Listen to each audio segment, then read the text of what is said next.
आज जो हम चैप्टर पढ़ने वाले हैं ना, उसमें से बहुत नंबरों का आता है। बहुत नंबर में इसलिए कहता हूं कि कई बार 2 6 नंबर के भी आ जाते हैं, 1 1 2 2 नंबर के भी 2 2 3 3 प्रश्न आ जाते हैं। आप ये मान के चलो कि आपके पास चाहे मैट्रिक्स कहें या डिटर्मिनेंट कहें, इसको कंबाइंड मिला करके एक चैप्टर पूरा होता है। अलग अलग नहीं है ये दोनों मिला करके एक चैप्टर होता है। तो आज जो हम चैप्टर पढ़ने वाले हैं वो मैं इसलिए बहुत इंटरेस्टिंग कह रहा हूं क्योंकि उस चैप्टर की जो सबसे बढ़िया बात है वो केवल यही है कि उसमें से बहुत नंबरों का आता है, और सबसे बड़ी बात कि वो बहुत ही सिंपल भी है। अब मैं जल्दी से शुरू कर रहा हूं। 12th, हाँ, आज 25। एक बार को जरा ध्यान से देखो, आप लोगों ने पढ़ा हुआ है a1x plus b1y equal to c1, a2x plus b2y equal to c2। ये क्या होता है, किसी को ध्यान है क्या? Linear equation. मैं बोल देता हूं, लीनियर इक्वेशन इन 2 वेरिएबल्स। लेकिन 2 इक्वेशन होने के कारण से ये सिस्टम ऑफ लीनियर इक्वेशन कहलाता है, क्योंकि यहाँ 2 इक्वेशन है। अगर आपने इसको सॉल्व किया हो, 10th की बात कर रहा हूं मैं, अब 11th नहीं कह रहा, 10th में आपने देखा होगा, आप बताते हो कि इधर a1 upon a2 is not equal to b1 upon b2, then system has unique solution. पता है ना सबको? किसी भी सिस्टम को सॉल्व करने से पहले हमें ये बताना होता था कि वो यूनिक है या नहीं है, तब सॉल्व करते थे। ये बार बार माइक ऑन हो रहा है, ये अच्छी बात नहीं है। अब इसके बाद एक बार को हम मैट्रिक्स पढ़ चुके हैं, इस इक्वेशन को मैं मैट्रिक्स फॉर्म में लिख रहा हूं। आप लोगों ने मैट्रिक्स फॉर्म पढ़ी हुई है, कैसे लिख रहा हूं जरा ध्यान से देखना। जो x और y के कोफिशिएंट है उनका एक मैट्रिक्स बना दिया, a1 b1 a2 b2, और जो वेरिएबल है x और y, इनको बना दिया मैंने एक कॉलम मैट्रिक्स, और जो बाद में जो वैल्यू है उनका भी कॉलम मैट्रिक्स बना दिया। अब एक बार को चेक करते हैं कि ये ठीक बना कि नहीं बना। तो आप देखोगे जब मल्टीप्लाई करेंगे तो first row first column a1x plus b1y equal to, चूंकि इक्वल मैट्रिक्स भी आप पढ़ चुके हो, किसके इक्वल होगा ये? c1 के। तो देखो a1x plus b1y equal to c1, a2x plus b2y equal to c2। Check कर सकते हो। तो इसका मतलब इस सिस्टम को हम इस मैट्रिक्स फॉर्म में लिख सकते हैं। अब लिखने के बाद ये जो मैट्रिक्स है, जो इसके कोफिशिएंट का है, जिसको हम ऑर्डर कह सकते हैं 2x2 मैट्रिक्स, ये सॉल्व होगा नहीं होगा डिपेंड करेगा इस पर। अर्थात अगर मैं इसको थोड़ा सा सॉल्व करूं, a1 b2 minus a2 b1, इस पर डिपेंड करेगा कि यदि ये 0 के इक्वल नहीं है तो सॉल्यूशन नहीं है, तो सॉल्यूशन है, और अगर ये 0 के इक्वल है तो इसके फिर इनफाइनाइट मैनी सॉल्यूशन है, वो नो सॉल्यूशन है। ये सब आपके पड़े हुए हैं, दोनों में से कुछ भी हो सकता है। ध्यान आ गया ये चीजें सबको? तो मुंह से बोलने के बजाय आप लाइव किया करो या फिर वैसे दिखाया करो, स्पीकर ऑन मत करना। इसका मतलब क्या है कि ये जो वैल्यू है जिससे हम पता करके बता रहे हैं कि ये इसका सॉल्यूशन है या नहीं है, ये इसका डिटर्मिनेंट कहलाता है। ये जो वैल्यू है ना, ये इस मैट्रिक्स की डिटर्मिनेंट कहलाएगी, और इसको कहते हैं DETA। अगर मान लो ये ए मैट्रिक्स है तो क्या ऐसे भी लिखते हैं।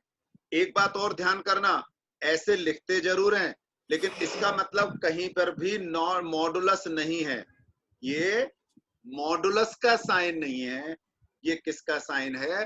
डिटर्मिनेंट का। सो कोई भी 2x2 का मैट्रिक्स हो, स्क्वायर मैट्रिक्स 2x2 है तो स्क्वायर हो गया, उसका डिटर्मिनेंट यानी उसकी वैल्यू निकालने के लिए हमें डिटर्मिनेंट की जरूरत पड़ी। और डिटर्मिनेंट एक्चुअल में एक बड़े लेवल पर, आप अगर बुक में पढ़ोगे तो उसमें सारा कुछ दे भी रखा है, कैसे कंप्यूटर में, इंजीनियरिंग में, इकोनॉमिक्स में, सोशल, मतलब बहुत जगह यूज होता है इसका कि कैसे वैल्यू निकाली जाती है। पहले मैट्रिक्स फॉर्मेट होता है, फिर उसका डिटर्मिनेंट यानी उसकी वैल्यू निकाली जाती है। तो वैल्यू कैसे निकालते हैं? कोई भी मैट्रिक्स, अब देखो ये कैसे आएगा मैट्रिक्स में, देख लो A1 B2 है ना, माइनस A2 B1 या B1 A2, देख लो A1 B2 minus B1 A2, हुआ या नहीं हुआ? तो इस तरह से एक मैं मैट्रिक्स बनाता हूं, 2 3 1 1 ही लिख, ये तो है ए मैट्रिक्स। अगर मुझे इसका डिटर्मिनेंट निकालना है, मुझे इसका डिटर्मिनेंट निकालना है, तो मैं क्या करूंगा? ऐसे मल्टीप्लाई करूंगा, ध्यान करना। यानी सर माइनस, हाँ, बोलो मत, बोलो मत। 2 1 2, चैटिंग बॉक्स में लिखते रहो, कुछ लिखना हो तो, मेरा खुला हुआ है वो, मैं देख लूंगा। 2 1 2 और 3 1 3, लेकिन माइनस में, यानी वैल्यू हो गई -1।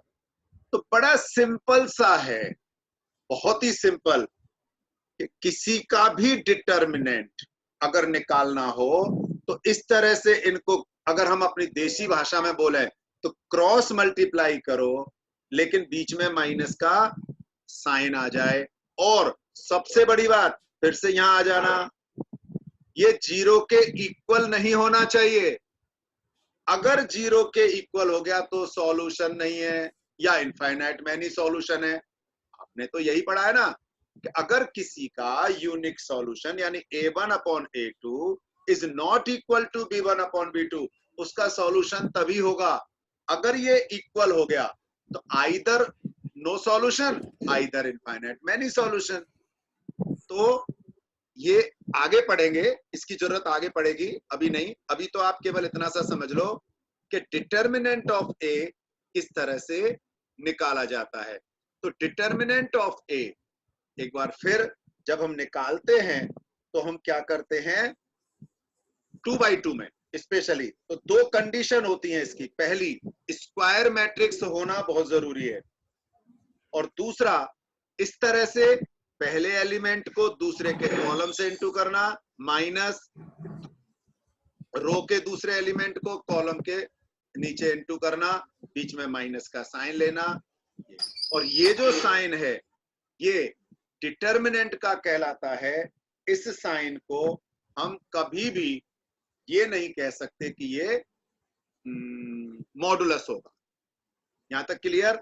अब एक क्वेश्चन लिख रहा हूं मैं, ए तो मेरा दे रखा था, मैंने क्या किया, एक बी मैट्रिक्स बनाया और बी लिखा मैंने एक प्रकार से, बी को कर दिया मैंने 2a को, 2a मैंने a को, या 3 से कर देते चलो और समझने के लिए, मैंने a को 3 से मल्टीप्लाई कर दिया और उसको मैट्रिक्स नया नाम दे दिया, एंड दैट इज b। तो a मैट्रिक्स को आपको 3 से मल्टीप्लाई करना आता है, माइक ऑन नहीं करना।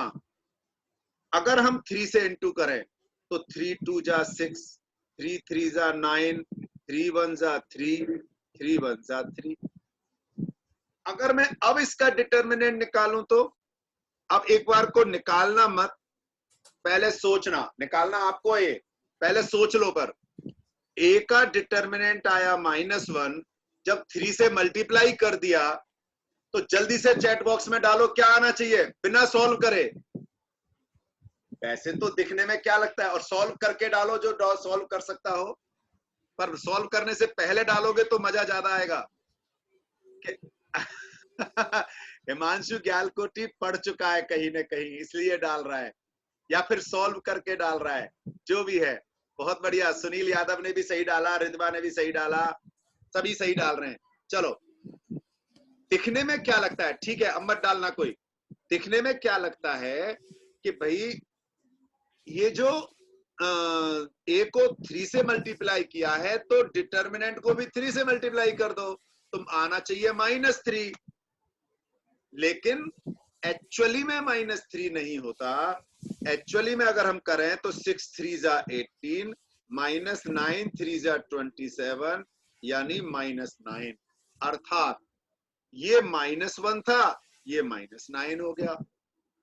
तो ये जो अंतर आया, इससे पता लगता है हमें कि जो ए होगा उसका डिटर्मिनेंट, अगर आप ध्यान से देखो तो 9 टाइम्स ऑफ ये बी का डिटर्मिनेंट 9 टाइम्स ऑफ ए के डिटर्मिनेंट के इक्वल है। बी का डिटर्मिनेंट कितने टाइम्स है? 9। अब 9 कैसे आया भाई? 9 टाइम्स हो गया ना, तो 9 कैसे आया? 9 ऐसे आया कि आपने मल्टीप्लाई किससे किया था?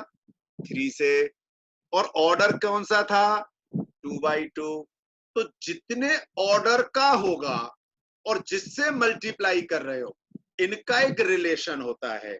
अर्थात 3 से मल्टीप्लाई किया 2 ऑर्डर में, 3 से मल्टीप्लाई किया, ऑर्डर 2 था, उतना ए के बराबर होगा। मान लो मैंने 5a निकाला होता तो वह आ जाता 5 स्क्वायर डिटर्मिनेंट ऑफ ए। मान लो मैंने -2 से इंटू किया सबको, तो ये आ जाता -2 की पावर 2, -2a किया तो -2 की पावर 2 डिटर्मिनेंट ऑफ ए। अर्थात हमारा एक नया एक फॉर्मूला बन गया। हम इसको कह सकते हैं कि हमारा एक फॉर्मूला बना, और वो क्या बना, मैं यहां लिख दूं, क्या दिख रहा है? If a equal to KB, if A equal to KB, then B determinant equal to K is to power A determinant equal to K is to power N determinant B, क्योंकि यहां B को K से into कर रहे हैं ना। A equal to KB अगर है तो B के डिटर्मिनेंट में, और हाँ इसमें एक और, where A and B are square matrix है ना, एक तो ये जरूरी है, ऑफ ऑर्डर n ऑर्डर के स्क्वायर मैट्रिक्स हैं।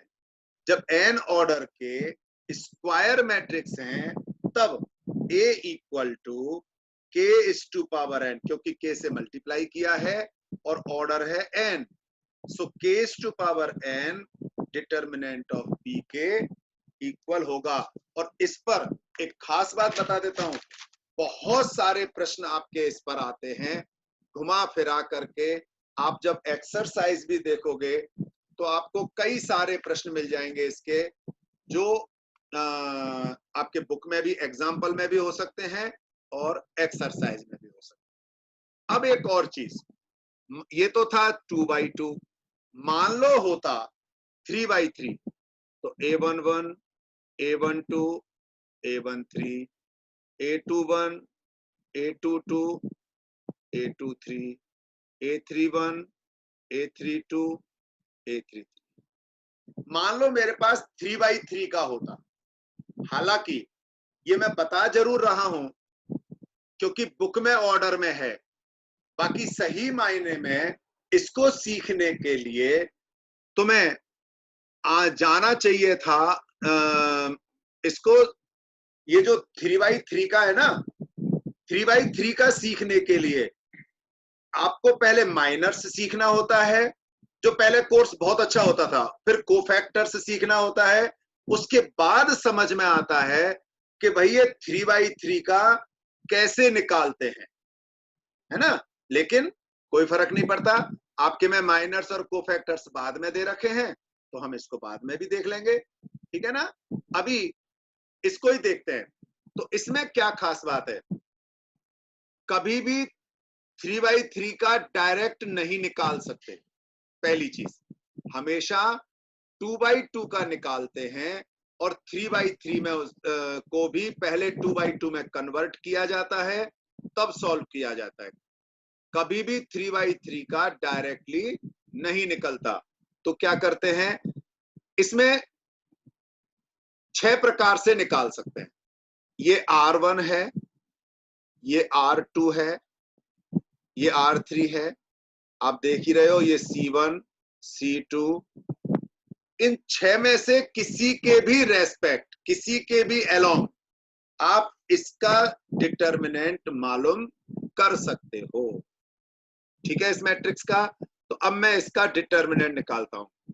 ये ए था, तो डिटर्मिनेंट अगर मैंने निकाला है ना, अलोंग, मान लो R1, मैंने इसको सॉल्व कर रहा हूं, डिटर्मिनेंट निकाल रहा हूं इस मैट्रिक्स का अलोंग R1। R1 के अलोंग अगर मैं निकाल रहा हूं तो मुझे क्या करना है, R1 का पहला एलिमेंट A11। अब दो चीजें ध्यान एक साथ रखनी है।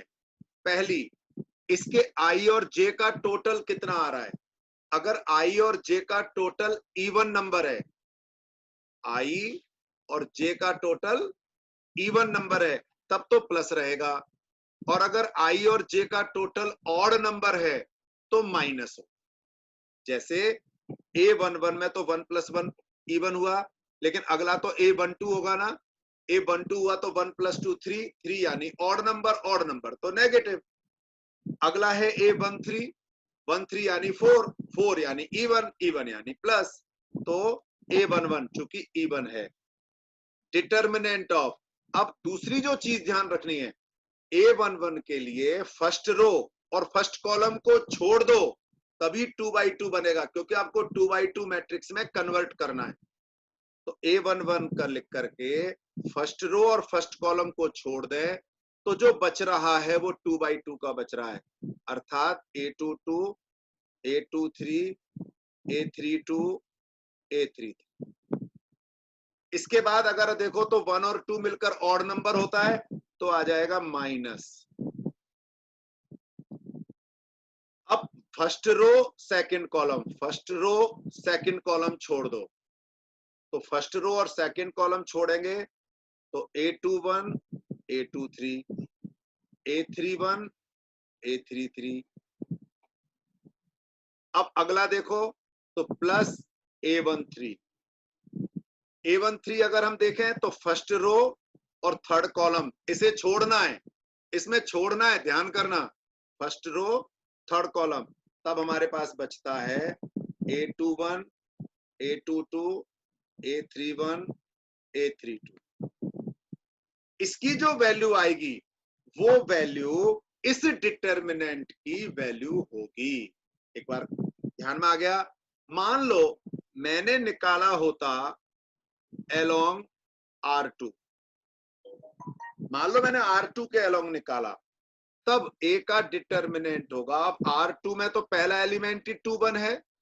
अगर पहला एलिमेंट 2 है तो आप सोच सकते हो 2 + 1 तो 3 हो गया, तो सीधा सीधा ऑड हो गया, तो शुरुआत में ही माइनस लग जाएगा A21।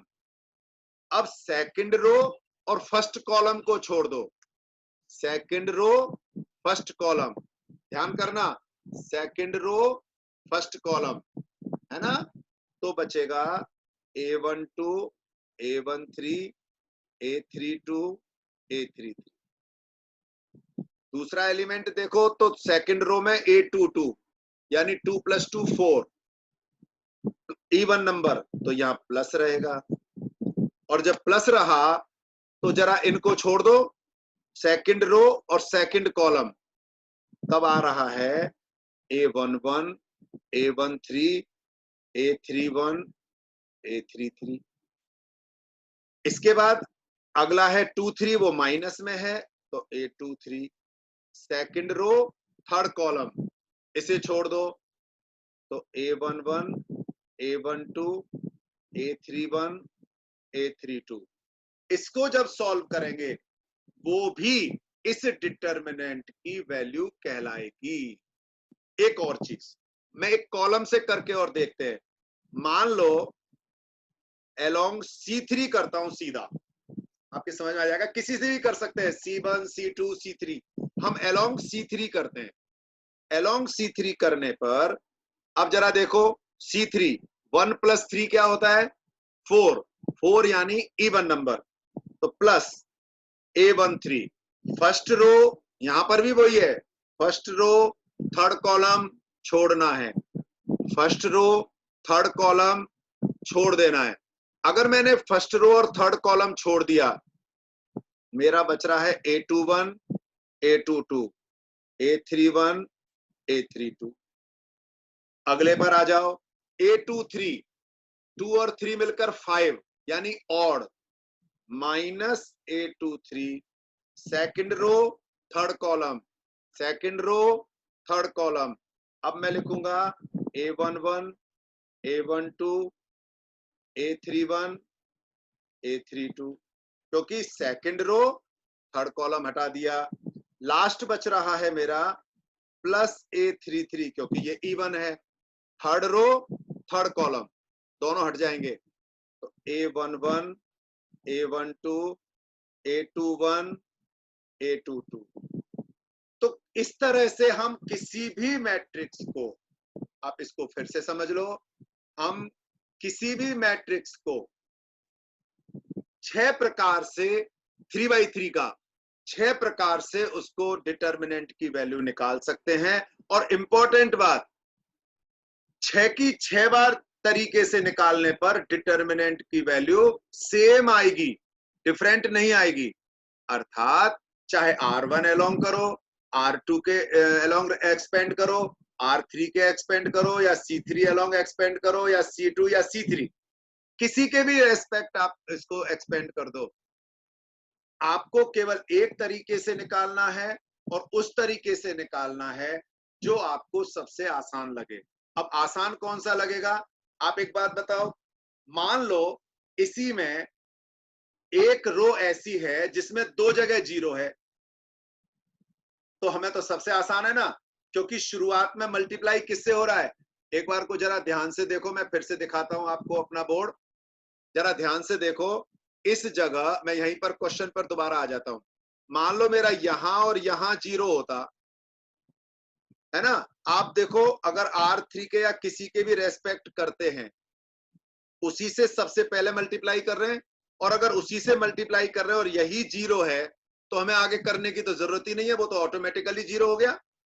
जैसे मैंने मान लो ये C3 के अलोंग किया है, और C3 के अलोंग में A13 A23 और A33। मान लो A23 की जगह 0 है और A33 के आगे 0 है, तो A23 अगर 0 है तो चाहे किसी से भी इंटू करो 0, A33 0 है ना। A33 अगर 0 है तो फिर किसी से भी इंटू करोगे वो तो 0 ही होगा। अर्थात जितना मैक्सिमम 0 आप उसके रेस्पेक्ट करोगे तो उसकी वैल्यू 0 आएगी। लेकिन मान लो ऑल एलिमेंट्स ऑफ किसी रो में 0 हो, ऑल कॉलम्स के किसी एक कॉलम्स के और एलिमेंट्स 0 हो, तब आपको सॉल्व करने की भी जरूरत नहीं है, क्योंकि अंडरस्टूड है कि अगर उसके सभी 0 हैं तो भैया वो तो फिर उसकी वैल्यू भी 0 हो गई, उसे सॉल्व करने की जरूरत ही नहीं है। ये भी आगे आप पढ़ोगे, जब डिटर्मिनेंट की प्रॉपर्टी पढ़ोगे, कि किसी भी डिटर्मिनेंट में किसी एक रो या एक कॉलम के सारे एलिमेंट्स 0 हों तो वो डिटर्मिनेंट की वैल्यू 0 हो जाती है। क्यों? क्योंकि शुरू में तो आप उनके एलिमेंट से ही मल्टीप्लाई कर रहे हो। जब शुरू में आप एलिमेंट से ही मल्टीप्लाई कर रहे हो तो वो 0, कोई है ही नहीं वैल्यू। इस तरह से आप इजीली किसी भी मैट्रिक्स का डिटर्मिनेंट निकाल सकते हो। दो चीजें ध्यान करना, कोई मैट्रिक्स दे रखा होगा वो होगा स्क्वायर ब्रैकेट, लेकिन डिटर्मिनेंट होगा वो होगा जिसे आप मॉडुलस जैसा साइन लगेगा, मॉडुलस नहीं है, मॉडुलस जैसा साइन होगा, है ना। तो ये आपका डिटर्मिनेंट का इंट्रोडक्शन रहा, और इतने में आपकी पहली एक्सरसाइज का बेसिक रहा। आपको कुछ पूछ